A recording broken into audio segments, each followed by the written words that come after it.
các bạn, trở lại với bếp của gia đình nha.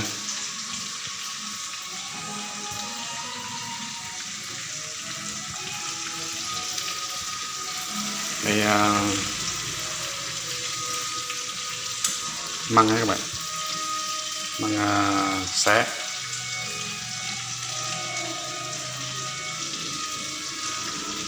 Bây giờ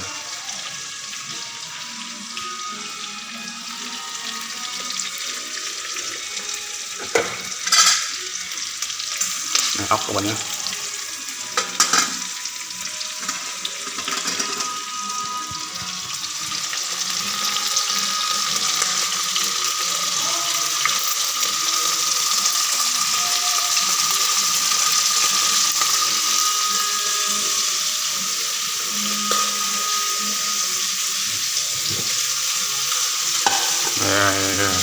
Ngon gai.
Riêng nó không hai cái lại con này riêng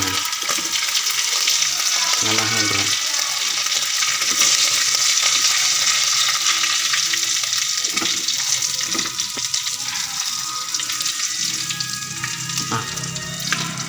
thật tệ đâu mà bà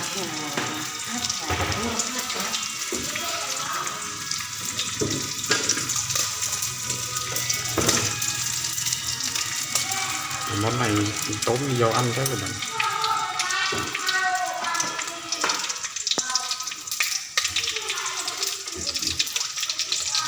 Chị vật mà trên là phun với là chắc cái màu xanh.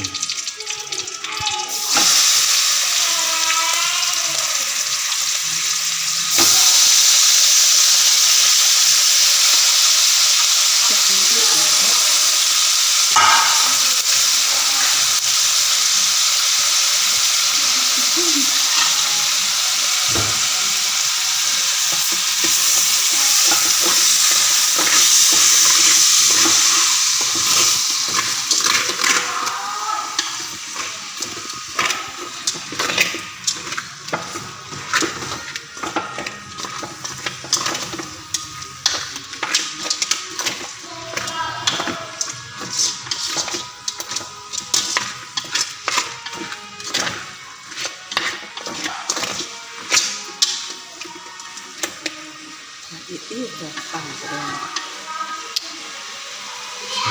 thế nào người ta phải làm cái sao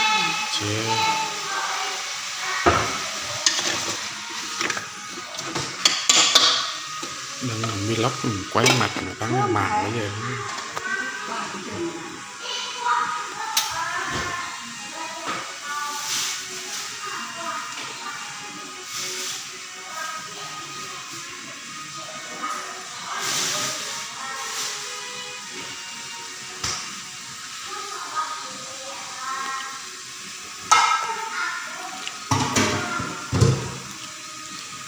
Ừ.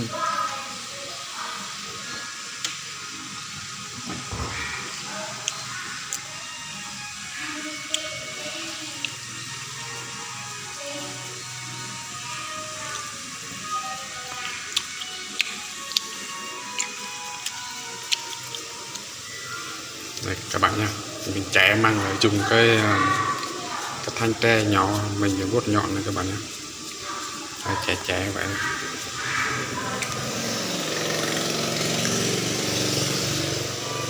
Này, hướng dẫn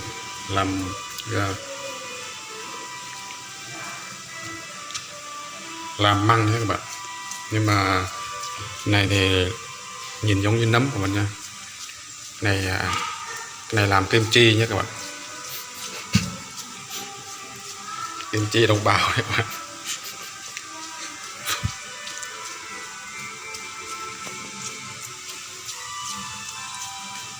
Đây các bạn nha. Đây thổi bét các bạn nha. Mỗi cỏ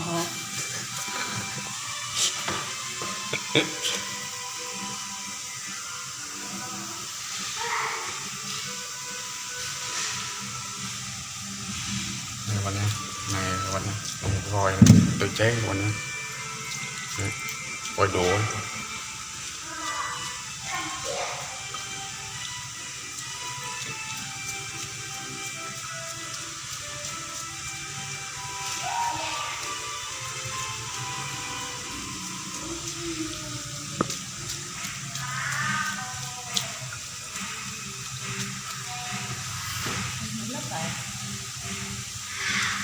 Mà đi.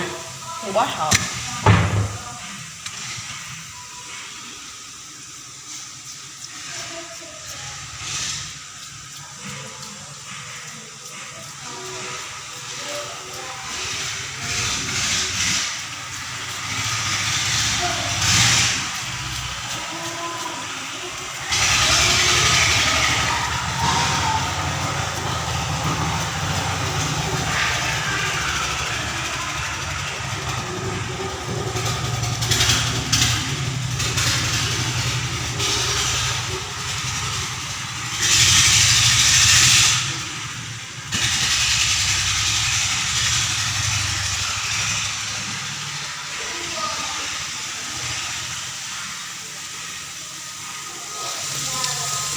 Wow, quá các bạn ơi.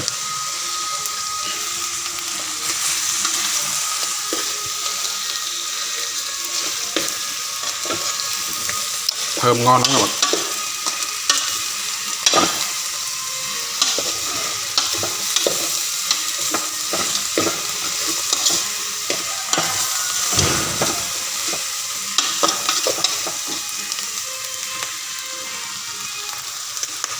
Bây giờ chỉ còn đợi vào mồm thôi các bạn nhé.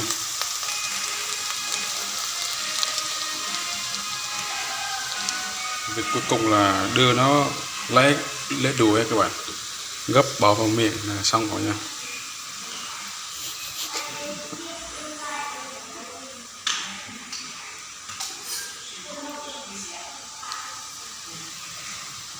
Vớt hả? Về vớt anh tên là hai.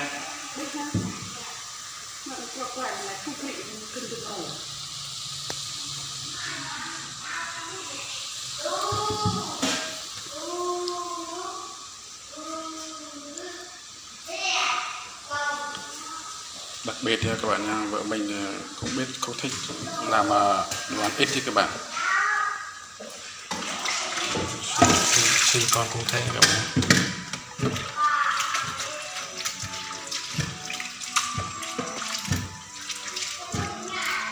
Nó ăn thì nó ăn nhiều nha các bạn, đè thì đè cũng nhiều nha các bạn nhé.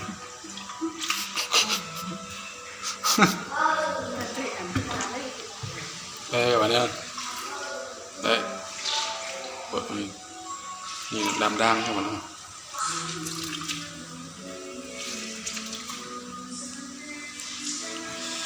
Chín rồi. Đây là cặp bóng với cá trê các bạn, cá trắng các bạn nhé.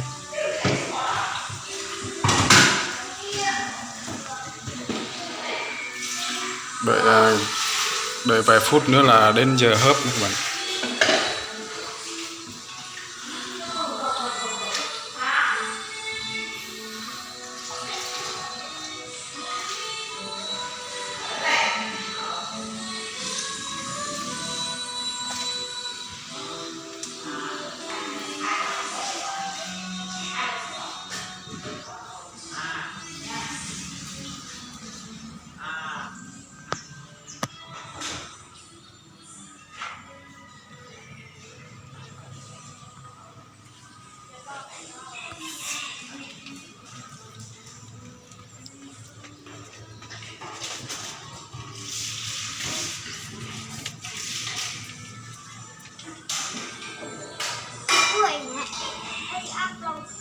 Đây con gái các bạn nhé, con gái 5 tuổi đau bụng suốt.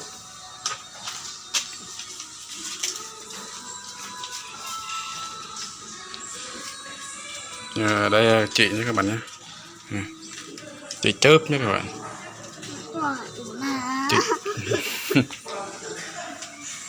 Chị, chị chớp với con em đó các bạn nhé. Đây, mùa dịch chưa cho vào lớp 1 nữa các bạn. Lẽ ra năm nay cho bọn này đi học nhưng mà không được.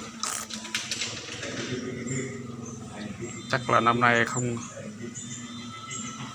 không học được các bạn nhé, do là dịch bệnh. Đấy.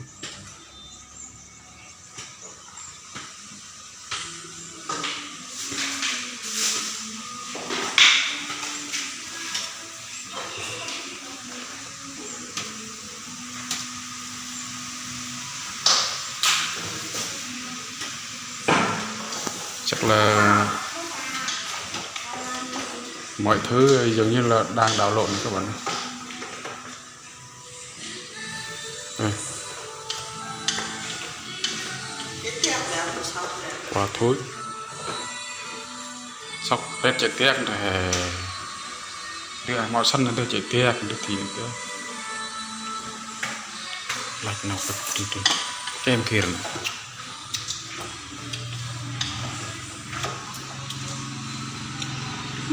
Công ty của mình là bằng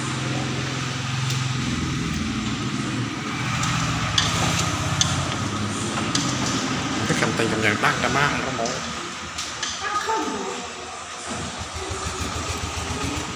Hello, chào mọi người. Ok, chào mọi người. Hello, Chào mọi người. chào mọi người. Mình là vợ của Hiệp. Anh ngon, không cắn. Cắn không ngon. Mình là vợ của ăn.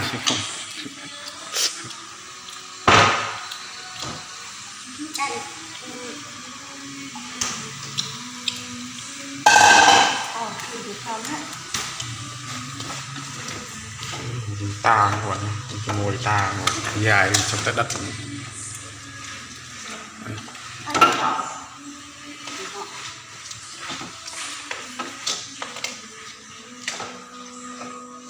Chuẩn bị vào mồm các bạn ơi.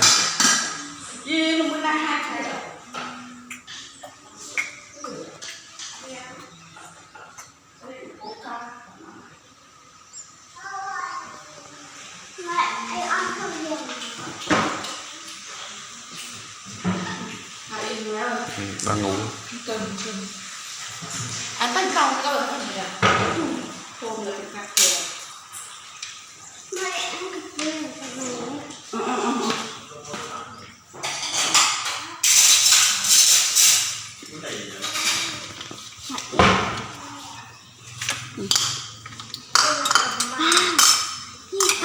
Đau bụng thích ăn cua các bạn.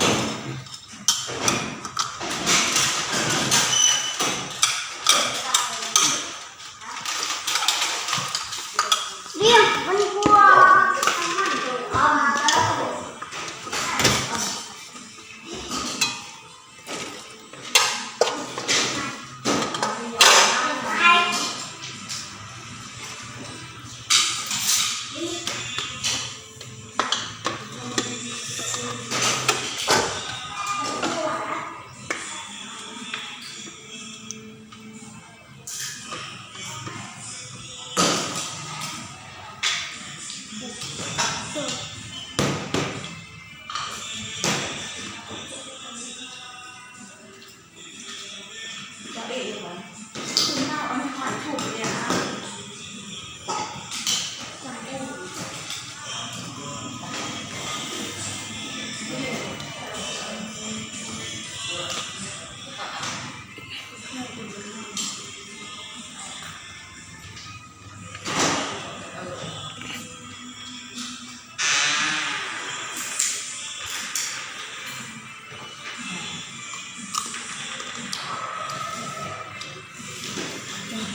con gì ăn ạ tôi